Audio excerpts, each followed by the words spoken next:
That is இந்த நிகழ்ச்சிக்கு நான் வந்ததுக்கு என்னென்னா, கோயம்புத்தூர் நாடக கலைஞர்கள் அவர்களோட பேரில் அவங்க எல்லாருமே சேர்ந்து செய்கிற இந்த ஒரு நிகழ்ச்சிக்கு நான் வர வேண்டும். ஏன்னா இதில் நிறைய பேர் போட்டிருந்தாங்க. பட் இருந்தாலும் அவங்களாம் வரல. இருந்தாலும் சொல்லிட்டு இது வரேன்னு. அதுலேயும் நாடக நிகழ்ச்சின்னா நம்ம வராமல் இருந்தோம்னா தவறாகிடும். நிறைய வேலை இருக்குது மெட்ராஸில் சொன்னால் யாருக்கு தெரிய போகுது இல்லை. இருந்தாலும் அதையெல்லாம் மீறி எனக்கு தெரியும் இந்த நாடக கலைஞர்கள் பிரமாதமாக இருக்குன்றது எனக்கு தெரியும். ஏன்னா எனக்கு முதல்ல ஈடுபாடோடு இருந்தேன். இப்போ கொஞ்சம் வெட்டு விலகிட்டேன். ஆனால் வரும்போது என்னை உபசரித்தவர்கள் நான் வர வேண்டும் சொன்னவர் அனிதா. என்னை உபசரித்தவர் இந்த கல்லூரியில் முதல்வர். அவர் விஜயன் ஏர்போர்ட்லேருந்து என்னை கூப்பிட்டு ஹோட்டலில் இறக்கி விட்டுட்டு திருப்பி ஹோட்டலுக்கு காலையில் என்னை கூப்பிட்டு அந்த கோயிலுக்கு போனார், சாய்பாபா கோயிலுக்கு. உண்மையிலேயே எனக்கு ரொம்ப பிடித்த விஷயம் அது. ஏன்னா அந்த சாய்பாபா கோயில் வேறு அந்த சிறுதியிலேருந்தே வந்திருந்தார்கள் அந்த கோயிலை கட்டணும்னு. இடத்தின் பிரச்சனை காரணமாக இவர்கிட்ட சொல்ல இவர் இல்லை அந்த செலவு மொத்தத்தையும் நான் எடுத்துக்கிறேன் விட்றான்னு சொல்லிட்டு இப்போ அங்கே பண்ணியிருக்காங்க அந்த கோவிலுன்னும் போது நான் மிகவும் பெருமைப்படுகிறேன். ஏன்னா வெறும் லாபங்கள் மட்டுமே சம்பாதிக்காமல், ஏன்னா நடத்துகிற காலேஜ் கஸ்தூரி காலேஜ் அது நிறைய டிபார்ட்மெண்ட்ஸ் இருக்குது, ஏரோநாட்டிக்கல் இருக்குது, எல்லாமே இருக்குது.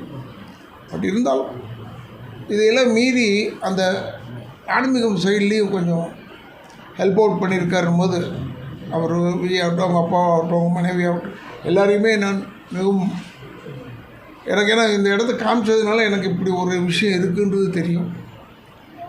ஆனால் இந்த ப்ரெஸ் மீட்ன்றது விடின் பிளான் இட் அவுட். திடீர்னு ப்ரெஸ் மீட்னு பக்குன்னு ஆகிடுச்சு எனக்கு. நான் உண்மையை சொல்கிறேன். ஏன்னா பதில் சொல்ல தெரியாமல் இல்லை. நம்ம இந்த ஃபங்க்ஷனை தவிர வேறு ஏதாவது கேட்டிங்கன்னா நான் பேச மாட்டேன். இந்த ஃபங்க்ஷனுக்குள்ளேயே கேளுங்க, பதில் சொல்லிக்கிட்டே இருக்கேன். நன்றி. சரி, இப்போ இந்த நாட்டுப்புற கலைஞர்களை எப்படி அழிஞ்சிட்டு வர செயலாக சார்? எல்லாமே அப்படி தான் சார். எல்லாமே அப்படி தான். லேண்ட் இருக்குல்ல, முதல்ல எவ்வளோ பெருசாக இருந்தது? லெமூரியா கான்டினென்ட்ன்றது பெருசு, அது காணாம். இப்போ அது முள்ளமாக உள்ளே வந்துருச்சு. இப்போ மகாபலிபுரத்தில் கூட கொஞ்சம் கொஞ்சம் தண்ணி அரிச்சிக்கிட்டு இருக்குன்னு சொல்கிறாங்க. ஏன் அவ்வளோ தூரம்? இப்போ தனுஷ்கோடி இருக்குதே, இப்போ அது மாதிரி ஒரு இடமே இருக்குன்னு இல்லைன்னு தெரிஞ்சு போச்சு. அதனால் ஒவ்வொன்றுமே ஃபேடை விட்டு ஒவ்வொன்றும் இன்கமிங் இருக்கும். ஆனால் இந்த நாட்டுப்புற கலைஞர்களுக்கு ஒரு விஷயம் உங்களுக்கு சொல்கிறேன். யாரும் பெருசாக என்கரேஜ் பண்ணலைன்னா கூட இன்றைக்கும் இந்த சுற்று வட்டார கிராமத்துலலாம் அவங்க இல்லைன்னா விழா நடக்காது.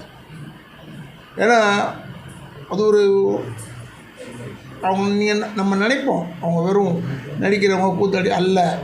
எப்படி ஜல்லிக்கட்டு கலையோ அதை போல் இந்த நாட்டுப்புற கலைஞர்களும் ஒரு பெரிய தெய்வ சக்தி உள்ளவங்க. அதுக்காக சொல்கிறேன்.